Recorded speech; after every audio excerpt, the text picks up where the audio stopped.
Comment trouver le temps de faire du sport sans passer des heures à aller faire ta séance? Je te partage 5 conseils pour t'aider à intégrer tes séances de sport dans ton emploi du temps.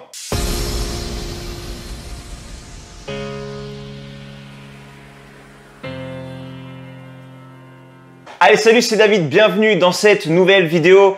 J'espère que tu as la forme, donc bienvenue encore dans mon univers. J'espère que tous les contenus, toute cette vidéo, toutes ces astuces, ces conseils, ces méthodes, ces clés, toute la valeur que j'essaye de t'apporter peut au moins t'aider, au moins un petit peu, à essayer d'aller vers tes objectifs.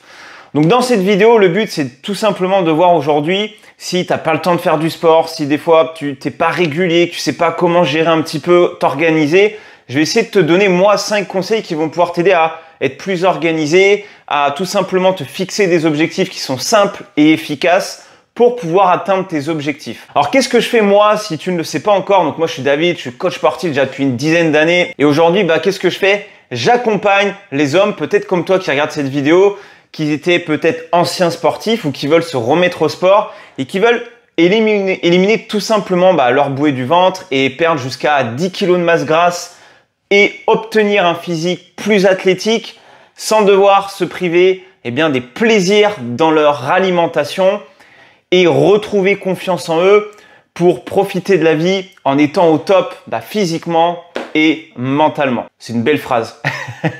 Et bien aujourd'hui, peut-être que de pouvoir obtenir des résultats plus rapidement, en un minimum de temps quand il s'agit de faire du sport et avoir des résultats physiques, même en ayant des séances plus courtes, c'est possible de le faire. Et on va essayer de voir dans cette vidéo comment tu peux le mettre en place si tu ne peux pas faire des séances d'1 heure parce que tu n'as pas le temps. Mais on va voir qu'est-ce que veut dire ne pas avoir le temps. Tout simplement, trouver le temps d'aller au sport peut être parfois compliqué. Quand ton planning de la semaine il est chargé, peut-être que tu te lèves le matin et tu n'as pas le temps. Donc tu te dis le matin je me lève, c'est vite fait petit-déj, je vais au boulot. Et l'idée d'aller faire ta séance à 6h30 du matin, c'est juste inconcevable. Tu te dis non mais moi, d'où je vais aller me lever à 6h du mat pour aller faire ma séance? C'est pas possible parce qu'après, je vais te crever pour aller au travail. Et forcément, ce qui peut t'arriver, c'est de dire je vais peut-être y aller le midi. Et le midi, parfois, ça peut t'arriver, t'as pas le temps parce que tu as un rendez-vous qui s'est décalé, parce que tu as quelque chose que tu n'avais pas prévu. Et au final, tu sautes encore ta séance de sport. Et le pire dans tout ça, c'est quand tu arrives en fin de journée. Et ouais, tu arrives en fin de journée, donc déjà, tu n'as pas fait le matin parce que tu voulais dormir. Il y a le midi, tu n'as pas réussi à le trouver le temps. Exceptionnellement, tu as dû sauter quelque chose et prioriser par rapport à ta session de sport. Mais quand tu arrives d'une grosse journée de travail, à la fin de ta journée, et tu n'as qu'une envie, qu'est-ce que c'est? C'est de te poser tranquille. Et ouais, tu as bossé dur, tu as réfléchi, tu as eu peut-être la pression du boulot, le stress au travail, les bouchons, ça dépend où tu habites, mais moi sur Bordeaux, je t'avoue que les bouchons, des fois il faut s'accrocher, donc un petit coup de blablacar et ça t'aide. Pas de blablacar, mais un coup de Waze, je voulais dire, le mec qui est un peu perché. Mais en gros, ce qui se passe, c'est qu'en fin de journée, tu n'as plus vraiment la motivation, tu n'as plus envie d'aller faire ton sport. Alors, ça, ce que je te partage là, c'est ce que moi, j'ai pu vivre aussi ces dernières années. Ça m'est arrivé d'être plus dans cette dynamique-là. Et j'ai réussi à vraiment trouver une méthode pour moi aujourd'hui qui fonctionne très bien. Et je vais essayer de te la partager. Donc ne bouge pas. Donc dans cette vidéo, ce qu'on va voir, c'est les 5 conseils pour trouver du temps pour que tu puisses faire du sport. Peu importe ton planning, peu importe les impératifs que tu as, peu importe le travail que tu as. En attendant, si tu as loupé la vidéo de la semaine dernière, on parlait de comment réussir à obtenir son corps de rêve sans abandonner, sans tout lâcher à chaque fois, faire cet effet yo-yo. Et je te donnais justement ma méthode en 5 étapes pour réussir.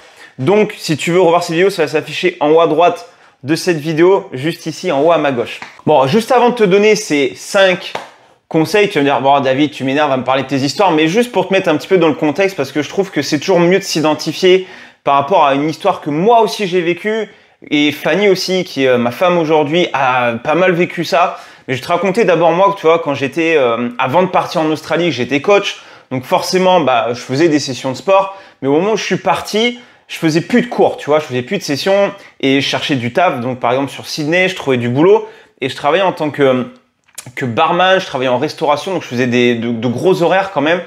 Et je me disais, ok, comment je peux essayer de trouver le temps de faire mon sport, sachant que je bosse le soir, je bosse la nuit, faut que je dorme le matin, et voilà. Et je voulais profiter aussi un peu de la plage la journée. Et donc là, à un moment donné, il faut juste se poser, et j'ai pris la décision de me dire, ok, bon, malgré que je me couche peut-être tard, ce que je vais faire, c'est que je vais dormir un minimum d'heures qui sont convenables pour moi, dans lequel quand même je me sens bien, et je vais essayer de me fixer peut-être 2-3 séances par semaine que je vais pouvoir tenir. Et en fait, ce que j'ai fait, c'est qu'à partir de ce moment-là, je me suis mis aussi à faire des sessions le matin. Je faisais des sessions, j'y allais à 7h, à 7h30, des fois j'allais à 8h. Après, voilà, effectivement, la matinée, j'avais pas besoin de bosser parce que je commence en général en début d'après-midi ou en fin d'après-midi. Mais ce que je faisais, moi, je n'aimais pas aller m'entraîner juste avant d'aller bosser, tu vois. Ce que je faisais, c'était vraiment, je faisais tôt le matin. Comme ça, après, j'étais tranquille le reste de la journée pour pouvoir me reposer, chiller et enchaîner le boulot derrière. Ça, c'est ce que j'ai mis en place à ce moment-là. Et quand je suis rentré après en France, évidemment, c'est différent parce que je me suis mis à travailler à mon compte. Donc forcément, je travaillais aussi le matin, le midi, je travaillais l'après-midi, le soir. Et là, il fallait que je trouve un moment aussi pour me caler. Alors au début, ça a été un peu compliqué. J'ai eu quelques mois où j'ai pas fait de sport. Enfin, je faisais vite fait à la maison. Il y a eu le confinement. Enfin voilà, je vais pas te raconter l'histoire comment ça s'est passé. Donc forcément, plus trop de muscu, tu sens que ton corps il se ramollit, on mange plus, on prend du gras et tout. Et au moment où tout a réouvert, donc j'ai repris vraiment ce rythme-là d'y aller tôt le matin. Donc je me levais à 6h30 en général et je me fixais comme objectif d'arriver au maximum 7h, 7h30 à la salle pour faire maximum, mais grand maximum 1 heure. Aujourd'hui, là où je te parle, je continue d'appliquer cette méthode-là et ça fonctionne pour moi. Voilà, c'est vraiment ce que je voulais un peu te partager pour te dire que ça peut fonctionner, des fois c'est difficile, mais juste de se mettre un petit coup de pied aux fesses, ça peut aider. Et je peux comprendre que des fois, quand tu as des grosses journées, tu as envie de dormir. Donc des fois, dis-toi que peut-être dormir un peu plus, sauter ta séance et la repousser au lendemain en faisant une version peut-être plus courte, ça permet de fonctionner aussi. Tu peux la mettre aussi un week-end, un samedi, un dimanche, voilà. Et ça te permet de tout simplement de ne pas louper tes séances. Dans ces 5 étapes que je vais te partager, on a la première étape, c'est te dire en gros que ton sport, que tout simplement ton activité sportive, c'est un peu comme ta base, c'est ton emploi du temps. En gros, pour faire simple, tu prends ton smartphone ici, tu vois. Tu prends ton smartphone, tu prends ton agenda et il faut que tu puisses créer tes rendez-vous sportifs, ta session avec toi-même. Tu vois ce que je veux dire? C'est ton rendez-vous avec toi-même. Mets-le dans ton agenda. Tu te mets, je sais pas, peut-être 2 créneaux. Si tu as envie de te mettre 2 créneaux minimum, franchement minimum c'est pas mal. Si tu es chaud pour aller sur 2, eh bien tu les mets en rouge. Paf, rappel. Et tu mets comme récurrence toutes les semaines, tout le temps, tout le temps, tout le temps, tout le temps. Et il faut vraiment que ce soit tes 2 objectifs, enfin ton objectif numéro 1 que tu dois checker chaque début de journée. Si tu es chaud pour faire le matin, alors si tu n'as jamais essayé, moi je t'invite forcément à peut-être te coucher plus tôt, à peut-être couper un peu la PlayStation, Netflix, les séries, les films, les choses comme ça, c'est bien, mais c'est pas ce qui va t'aider à dormir plus. Et on le sait très bien, les écrans, les smartphones, TikTok, Instagram, YouTube, et notamment, je sais pas à quelle heure tu regardes cette vidéo, mais ça va pas t'aider à réussir à dormir plus. Et si tu n'as pas un bon sommeil, forcément le matin, tu n'auras pas envie et la motivation d'aller faire ton sport. Maintenant, si tu vas faire ton sport le matin, tu vas voir que la grosse différence, c'est que très souvent, on se dit, ok, ouais, non, le matin, ça va être dur. Après, je vais être fatigué pour ma journée de boulot. Mais ça, c'est une croyance. Et c'est l'inverse qui se passe aujourd'hui. Moi, au début, j'ai beaucoup cru que le sport le matin, je te le dis, c'était un non catégorique pour le sport. Et quand j'ai commencé à le mettre en place, eh bien, j'ai vu ses bienfaits. C'est juste énorme. C'est-à-dire que tu fais ta séance, 45 minutes, 30 minutes, 1 heure, peu importe. Tu prends ta douche, une bonne douche froide. Après, je sais pas ce que tu prends comme petit-déj, tu manges un peu ou alors tu as peut-être un petit shaker de protéines avec une banane, ça suffit largement. Et là, tu vas enchaîner ta journée de boulot, peu importe le taf que tu fais. Et je peux te dire que tu as une énergie de malade. Et oui, c'est dur à croire, mais c'est vraiment ce qui va se passer si tu mets ça en place dès le matin. Et en fait, ça va t'amener inconsciemment à prendre conscience que si tu mets le sport le matin, c'est que tu mets en priorité aussi ta santé, tu mets en priorité aussi peut-être tes objectifs professionnels, tes objectifs personnels, parce que ça va impacter aussi ton énergie, ton humeur, ton dynamisme, tu vois, ta confiance en toi. Ça va impacter pas mal de choses. Donc ça, c'est vraiment, alors tu vois, c'est la grosse étape numéro 1, mais l'idée, c'est vraiment déjà de l'intégrer dans ton planning et que ce soit, je dirais, non négociable. C'est-à-dire que tu sais que là, dès le matin, boum, t'y vas. Si tu es plus pour le midi, fais le midi. Si tu es plus pour le soir, fais le soir. Et après, je sais pas où tu fais ton sport. Ça peut être, je sais pas, peut-être que tu vas faire du judo, peut-être que tu vas faire du foot. Si tu as envie de faire plutôt de la musculation à la maison, prends tes haltères, tu te fais ça à la maison. Si tu le fais en salle, fais pareil en salle de sport. Mais il faut vraiment que ce soit intégré dans ton planning comme un rendez-vous important. Étape numéro 2. Donc comme je te l'ai dit, si je t'ai marqué plutôt sport à domicile. C'est une astuce en fait parce que très souvent on va me dire ok, j'ai pas le temps, surtout le midi, ça c'est pas possible. Le soir, la salle c'est blindé. Le matin, j'ai pas envie. Bon, il y a deux possibilités. Soit tu dis ok, le soir j'essaie de me coucher un peu plus tôt. Comme ça le matin, quand je me lève, petite demi-heure plus tôt, eh bien je me force à aller au sport. Ça c'est la première solution. Mais ce que je te proposais en deuxième étape, c'est plutôt que de faire ça, c'est plutôt, je fais que de répéter plutôt, c'est d'aller faire ton sport à la maison. Et donc, si tu fais ton sport à la maison, l'avantage c'est, dès que tu te lèves, tu ouvres la porte de l'autre pièce, tu as tes haltères, tes élastiques, peu importe, tu fais ta session de sport et c'est terminé. Pareil quand tu rentres le soir. Moi, je t'avoue que rentrer le soir et faire ma session à la maison, j'ai pas envie.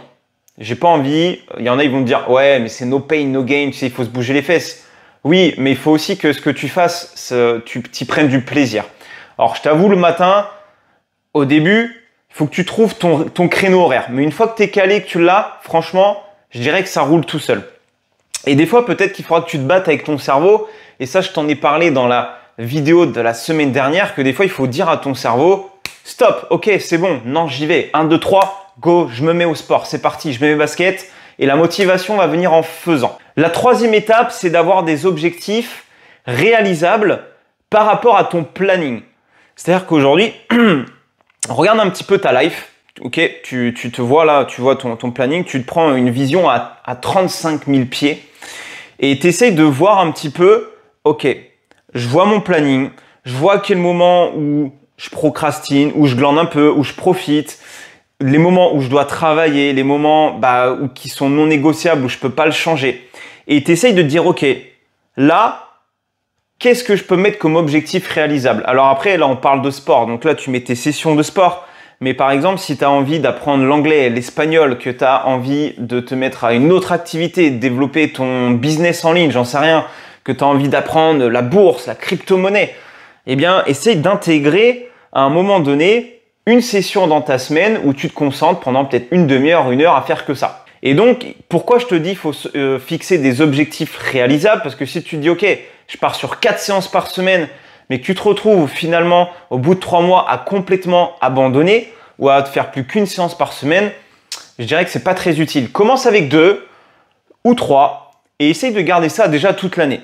Et tu verras ce qui se passe. En maintenant déjà 2 à 3 séances par semaine, tu auras beaucoup plus de chances de durer dans le temps que de te dire j'en fais 5 par semaine. Il y en a qui arrivent très bien à le faire, mais si c'est pas ton cas, commence plus petit et tu montreras crescendo. En plus, tu verras en fonction des résultats que tu vas avoir, eh bien, tu auras peut-être envie d'en rajouter une 3e ou une 4e. Étape numéro 4, c'est d'arrêter de se trouver des excuses. Alors, j'ai pas envie de blâmer quelqu'un ou d'engueuler quelqu'un ou de dire que c'est pas bien ce qu'on fait, mais on se trouve tous des excuses. Moi, le premier, tu vois, à l'heure où je te tourne cette vidéo, j'ai pas mal repoussé parce que je prépare quand même certaines vidéos en avance et inconsciemment, je me trouvais des excuses pour repousser le moment où j'allais faire les vidéos. Pourtant, j'adore faire des vidéos, mais c'est pareil pour une session de sport. Tu vois, par exemple, ce matin, je me suis levé et là, je commençais à faire mon petit déj et à me dire, bon, est-ce que je vais au sport plutôt ce midi? Est-ce que je fais plutôt à la maison? Et là, en fait, je commence à négocier avec mon cerveau. Et je commençais à me trouver des excuses. Je disais, ouais, là, bon, tu devrais peut-être plutôt le faire demain parce que là, au moins, tu as le temps, tu peux te reposer. Non, non, non, non, non, non. Ok, j'ai mes 4 séances à faire par semaine. Moi, c'est mon objectif. Hein. J'ai mes 4 séances de sport à faire par semaine. Eh bien, je dois les tenir. Donc, c'est vraiment important que tu puisses pour anticiper un peu ces moments-là, tu essayes de trouver, ça c'est un petit boulot que tu peux faire à la fin de cette vidéo, tu peux lister quelles excuses tu vas te répéter inconsciemment et qui vont peut-être t'empêcher d'aller faire ta séance de sport ou tout simplement de faire l'action que tu as envie de faire à ce moment-là. Donc liste-toi ces excuses qui peuvent venir à ce moment-là et au moins tu vas dire ok, la prochaine fois que je vais avoir cette excuse, parce qu'au moins tu l'anticipes, qu'est-ce que je peux me dire pour y aller? Tu vois? Donc ça, essaye de te le lister sur un papier, tu te le gardes et alors après voilà, si tu le fais qu'une fois et que tu arrêtes, c'est toujours pareil.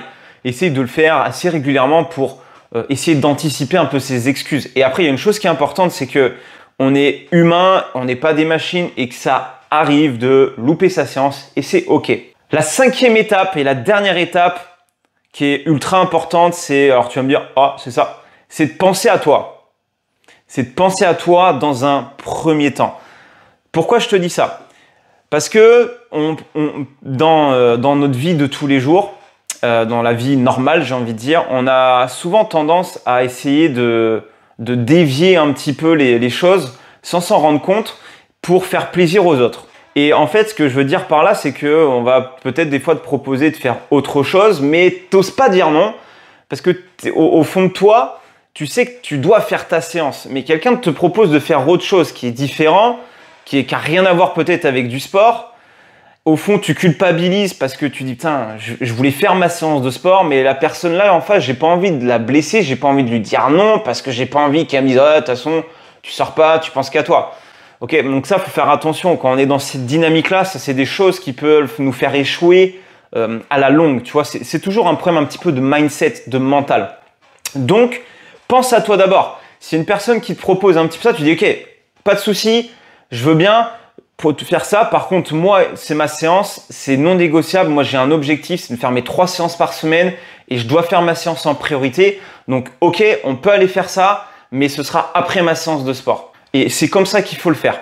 Moi, je t'avoue que j'ai eu beaucoup de mal des fois à dire non parce que, effectivement, comme je te disais, dire non, c'est pas quelque chose de très positif. Enfin, c'est notre perception des choses. Pour nous, en fait, tu vois, quelqu'un qui va te dire non, cette personne-là, tu vas te dire ouais, mais si je lui dis non, elle va être vexée, elle va se dire que je l'aime pas, que en fait, j'ai pas envie de passer du temps avec elle. Et au final, bah toi-même, tu culpabilises peut-être d'avoir dit non. Mais il faut pas culpabiliser parce qu'on n'est pas responsable de la manière dont se sentent les gens quand tu leur dis non ou quand tu leur dis non, je préfère faire ça et ça se passe comme ça. Il faut se dire une chose, c'est qu'on est tous responsables de notre propre vie, de ce qui se passe dans notre vie, de nos propres résultats, de où on est là aujourd'hui. C'est nous-mêmes qui sommes responsables. Ok, donc pense à toi, c'était la 5e étape. Donc voilà pour cette vidéo. J'espère que ça a pu quand même t'aider à avancer un petit peu sur comment tu peux trouver le temps pour mettre en place tout simplement ton sport. Mais tu as vu, je t'ai même essayé de te donner d'autres tips pour que tu puisses tout simplement t'aider à atteindre tes objectifs, que ce soit pro, perso, sport, nutritionnel, etc.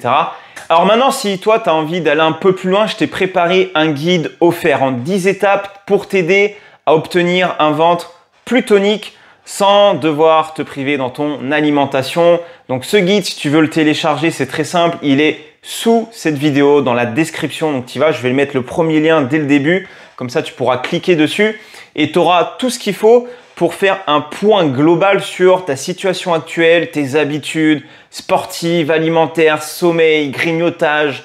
Bref, on voit un peu tous les aspects. L'idée, c'est de faire un peu une évaluation de où tu en es aujourd'hui et quel plan d'action tu dois faire grâce aux fiches actions que j'ai mis en appui et des modules vidéo. Donc, c'est un guide qui est quand même très complet et si tu le mets en place, réellement, tu pourras obtenir des résultats, mais c'est toujours pareil, il faut le mettre en place. Donc voilà, donc j'espère que cette vidéo t'a plu. Si cette vidéo t'a aidé, et si tu sens que c'est une vidéo qui pourra aider quelqu'un, déjà, je t'invite tout simplement à liker cette vidéo et à venir t'abonner pour avoir les prochaines notifications. Mais si tu sens que cette vidéo peut aider quelqu'un que tu connais, n'hésite surtout pas à partager le lien de cette vidéo sur tes réseaux, en messagerie, bref. Puis alors, tiens, j'ai trouvé une vidéo, si ça t'aide, il m'a expliqué tout simplement comment pouvoir m'organiser pour trouver le temps et pourquoi pas, voilà, l'envoyer à cette personne si ça peut l'aider. Ok? Et en même temps, tu pourras l'aider. Donc ça, c'est cool. Donc, on se retrouve la semaine prochaine pour une nouvelle vidéo et je te souhaite une très belle journée et je te dis à très vite. Ciao, ciao.